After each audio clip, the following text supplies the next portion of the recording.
The day Laurel Voss got down on her knees in the middle of Hargrove Memorial's main corridor, it wasn't because she was begging.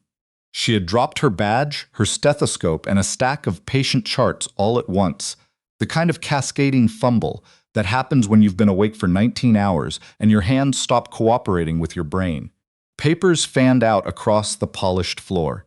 A pen rolled under a gurney. She went down to collect them, fast and efficient, the way she did everything, because there were 4 patients waiting and a 5th who'd just been transferred from the ICU. That was when the man in the gray suit decided she was in his way. "Excuse me." He said it like a weapon. Not a request, a verdict. He was standing over her, briefcase in hand, loafers that probably cost more than Laurel's rent. He looked down at her the way people look at something stuck to the bottom of their shoe. She glanced up. "1 second, sir. I said excuse me." Louder this time. A few heads turned in the corridor. "Are you going to be on the floor all day? Some of us have actual business here." Laurel gathered the last of the charts and stood. She was 31 years old, 5'4", wearing scrubs the color of a winter sky, hair pinned back in the kind of bun that had been neat at 6 that morning and had long since surrendered to the day. She knew, like exactly what she was, a nurse at the tail end of a brutal shift. She did not look like someone worth paying attention to. "I'm sorry," she said, and started to step around him. He stepped with her, blocked her path. "This is a hospital." His voice carried now, and she could feel the weight of the corridor shifting toward them. An orderly pausing, a family near the elevator looking over. Not a storage room. Maybe put your things somewhere appropriate next time instead of cluttering up the walkway. Laurel felt the heat rise in her throat. She had been a nurse for 8 years. She had held the hands of men dying alone at 3 in the morning. She had spoken to families in waiting rooms and delivered news that collapsed their whole world in an instant. She had been yelled at by patients in withdrawal, threatened by relatives who needed someone to blame, overlooked by physicians who never once learned her name. She knew how to keep her face still. "I understand," she said. "Have a good afternoon." She walked away. He didn't follow, but he said something to the man beside him, something low, something amused, and she heard both of them laugh. She made it to the supply room before she let herself lean against the shelf and close her eyes for 3 seconds. 3 seconds was all she allowed. The man's name, she would later find out, was Clifton Barr. He was a hospital administrator from a consulting firm that had been brought in to evaluate operational efficiency at Hargrove Memorial, which meant he walked the halls with a clipboard and a particular kind of authority that had no actual clinical weight but carried enormous institutional gravity. He was the type who knew the difference and used it anyway. That afternoon, he lodged a complaint with nursing administration. Laurel was told about it the next morning by her charge nurse, Diane, who had the decency to look uncomfortable delivering the message. "He said you were obstructing foot traffic and were dismissive when he asked you to move." Laurel stared at her. "I was picking up my charts. I know." "He called me dismissive because I apologized and walked away." "I know, Laurel." Diane set down her coffee and rubbed the bridge of her nose. "I'm not saying it's fair. I'm saying it's been documented. He's here for another 6 weeks and he has the director's ear, so just try to be invisible around him. Try to be invisible. 8 years of nursing, a trauma certification, a secondary degree in clinical pharmacology she'd finished while working nights, and the advice she was being given was to make herself smaller." Laurel nodded. She went to work. The hospital cafeteria on the 3rd floor had a corner table near the window that nobody really wanted because it was next to the service entrance and smelled faintly of industrial cleaning solution. Laurel had claimed it as hers 2 years ago precisely because nobody else wanted it. She ate lunch there most days, a quiet 20 minutes where she could decompress without anyone needing anything from her. 4 days after the corridor incident, she was sitting there with a container of leftover rice and her phone propped against a salt shaker when she heard the chair across from her scrape back. She looked up. The man who sat down was not small. He was built like someone who had spent years carrying weight and had never entirely put it down. Broad through the shoulders, with the kind of stillness that doesn't come from calm but from discipline. He was in civilian clothes, dark jeans, a worn flannel over a gray shirt. He had a tray with coffee and what looked like a turkey sandwich, and he set it down with the practicality of a man who ate to function rather than to enjoy. He was probably 37, 38. There was a scar along his jaw, old, well-healed, and at his left side, sitting so perfectly still that Laurel had almost not noticed him, was a dog. German Shepherd, sable and black, with amber eyes that moved steadily around the room like they were cataloging exits. The dog wore a vest. "Surface animal, do not pet. Mind?" the man said. Laurel looked around. The cafeteria was not particularly crowded. There were empty tables. "There are other seats," she said. "I know." He unwrapped his sandwich. "This one's near the door and I can see the whole room from here. Also, you looked like you could use company. Not the talking kind," he added.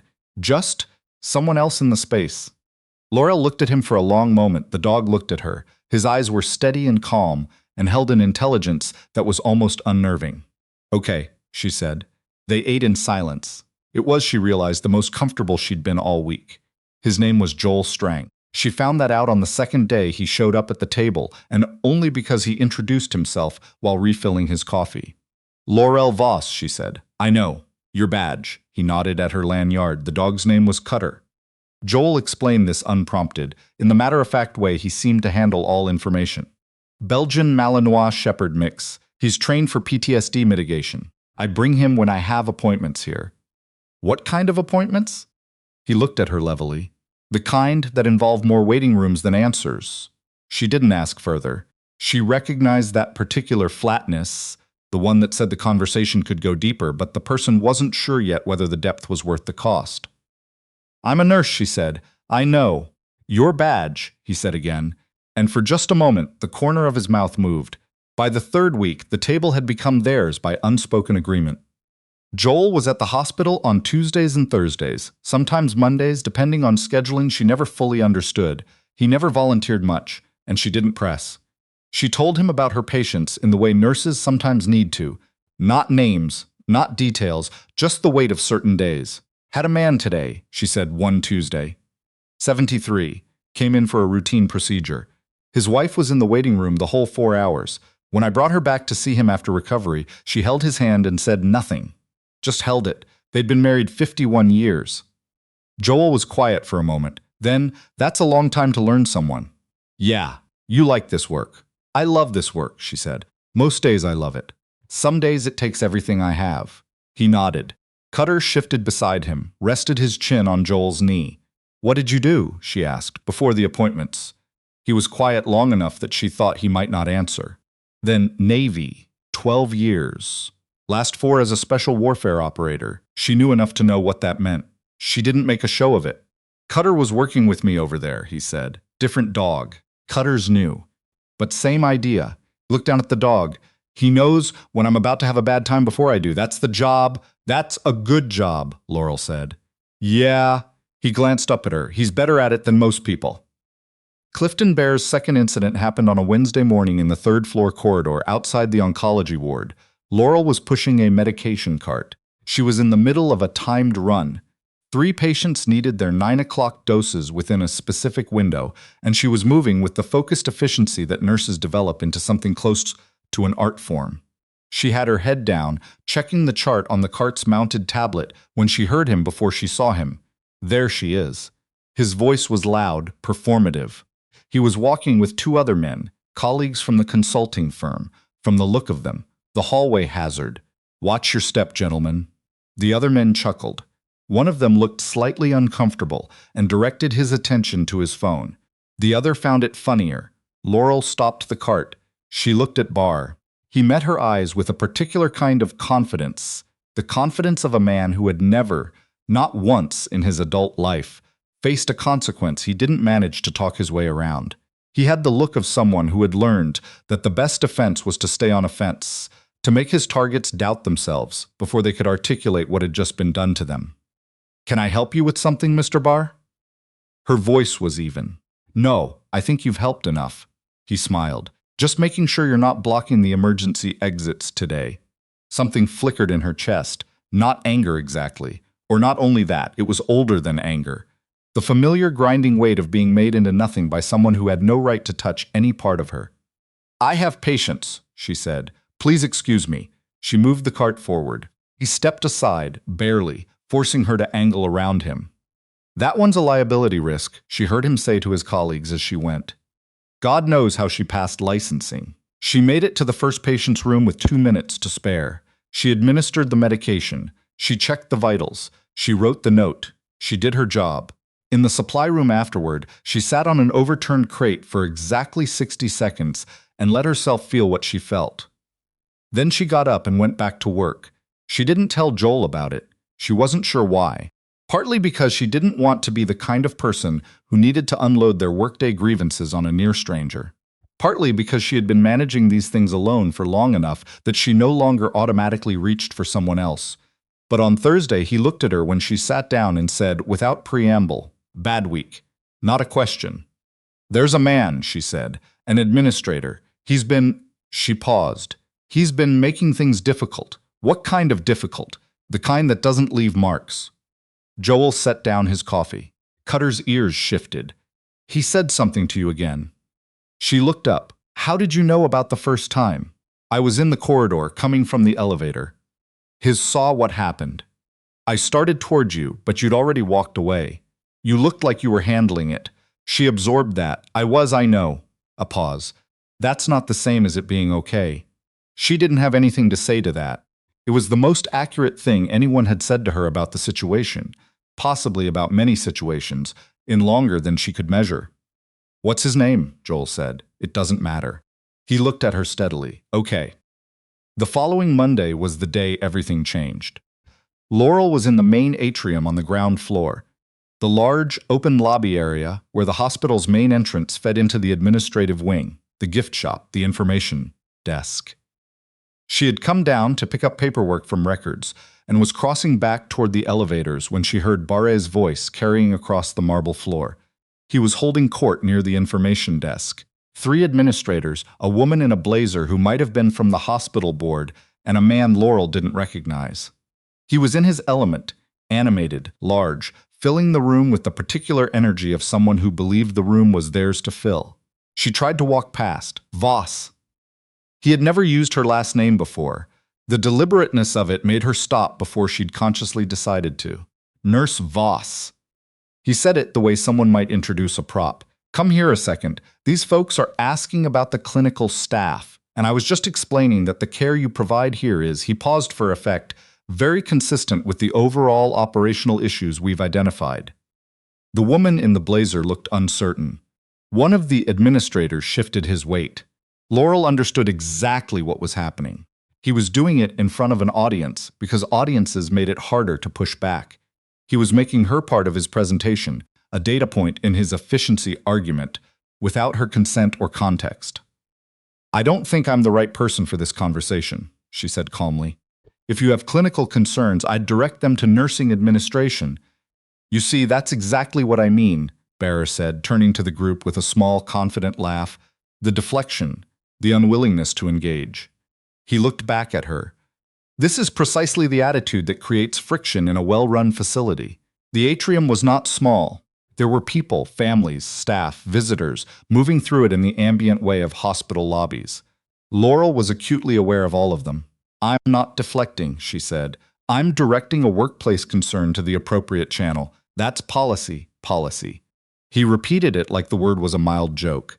He looked at the woman in the blazer. 8 years of policy, and we still have the highest per-shift overtime cost on record. That has nothing to do with— I'm sorry, does it not? He stepped slightly closer. Not threatening, he was too smart for that. Just close enough to make the space smaller. Because from where I'm sitting, inefficiency has a face. And is there a problem here? The voice came from across the atrium. Not loud. It didn't need to be. It had a quality that cut through ambient noise the way certain frequencies do. The kind of voice trained to carry command without effort. Laurel turned. Joel was standing near the main entrance. He hadn't been there 30 seconds ago. She would have noticed. He was in the same kind of civilian clothes he always wore, but he was standing differently now. Not taller, he was already tall, but more deliberate. The way a switch looks different from a dial. Cutter was at his left heel, utterly motionless, watching Barre with calm, fixed attention. "I said," Joel repeated, crossing the atrium at a measured pace, "is there a problem?" Barre turned. He took in Joel, the size, the stillness, the dog, and recalibrated visibly. "This is a private conversation." "No." Joel stopped a few feet from him. "It's a public atrium." and I've been watching you talk to this woman for the last 2 minutes. And who are you exactly? Joel Strang. He said it like it was the least interesting part of the answer. Former Chief Special Warfare Operator, United States Navy, 10 deployments, 12 years. A beat of silence. Cutter, Joel said, was a combat working dog with SEAL Team 7 before he was assigned to me. He's got about the same tolerance for this kind of thing that I do. Cutter sat perfectly still. His amber eyes hadn't moved from Bar. The woman in the blazer, the board member, Laurel would later confirm, was watching with sharp attention. I don't see what your military background has to do with. It has nothing to do with it, Joel said. What I'm telling you is who I am because you asked and because it's relevant that I'm not a man who's going to look the other way while someone uses his position to humiliate a person who is trying to do her job. He paused. She's a nurse. She's been at this hospital for 8 years. You've been here for 3 weeks, and in that time you filed a complaint about her picking up her charts, publicly mocked her twice that I personally witnessed, and just now you compared her face to an operational inefficiency in front of a hospital board member. Bear's expression tightened. I didn't. I was standing right there, Joel said. So was everyone else in this atrium. He looked at the group around Barre, not accusatory, just steady, giving them the chance to locate themselves in the room. I'm not here to cause a scene. I'm asking you to stop. It was the last sentence that did it. Not a threat. Not a performance. Just a clear line, stated plainly, by a man whose entire bearing made clear that the line was real. Bear looked at Laurel. Something moved across his face. The first moment she had seen him recalibrate in her direction rather than away from her. He didn't apologize. Men like Barr rarely did, not in the moment, but he closed his mouth, and he turned and he said something quiet to his colleagues, and the group dispersed. The atrium resumed its ambient hum. Laurel stood still for a moment. The board member, she introduced herself as Margaret Feld, crossed to Laurel and said quietly, I'd like to speak with nursing administration this afternoon. Would you be available? Laurel said yes. Joel was waiting near the elevator when she came back from records 20 minutes later. Cutter sat at his heel. You didn't have to do that, Laurel said. I know. He's going to make it worse. Men like that usually, he's not going to make it worse. Joel pressed the elevator button. The board member had already been fielding complaints about him from 3 other departments. She told me before you came back. Laurel absorbed this. She told you? We spoke for a few minutes. She was looking for someone who'd actually witnessed something specific. Bear's good at keeping things deniable. Today wasn't deniable. She looked at him. You planned this? No. He looked at the elevator doors. I had an appointment this morning. I was leaving. I saw you crossing the atrium and I saw him follow you, and I stopped. A pause, that's all it was. She didn't entirely believe him. She believed he believed it. The elevator came. They stepped in. Cutter moved to Joel's left and sat. Thank you, she said. Don't, Joel. He looked at her. His face in the elevator light was tired in the way that had nothing to do with sleep, the kind of tired that comes from a long time of carrying something that doesn't get lighter, only more familiar. You were going to handle it yourself, he said. You've been handling it yourself. You're good at it. I know. I just... He stopped. Started again. I was in the corridor the first time. I told you that. And I started toward you, and you walked away, and you were fine, and I told myself that was enough. He glanced at Cutter. He disagreed. Laurel looked at the dog. Cutter looked calmly back. He disagreed, she repeated, sat down and wouldn't move, which is what he does when he thinks I'm about to make an error in judgment. Joel's mouth moved slightly. He's usually right. The elevator opened on the 3rd floor. They stood for a moment in the space between. I have 3 more patients, Laurel said. Go. She went. At the end of the corridor, she turned back, just once. Joel was still in the elevator doorway watching the hall with the patient, measured attention of a man used to making sure the people in his charge made it safely from one place to the next. Cutter sat beside him, ears forward, amber eyes steady. The doors closed. Clifton Bear's contract with Hargrove Memorial was terminated 11 days later. The formal reason cited in the administrative memo was a pattern of conduct inconsistent with the hospital's professional standards, substantiated by multiple documented incidents and witness statements. Margaret Feld, Laurel was told, had been thorough. Laurel heard about it from Diane, who came to the corner table at lunch with the expression of someone delivering news she'd been waiting to deliver for weeks. "It's done," Diane said. "He's gone." Laurel looked out the window at the parking structure across the street, at the sky above it, the particular pale February blue that looks cold even when it's not. "Okay," she said. "That's it? Okay?"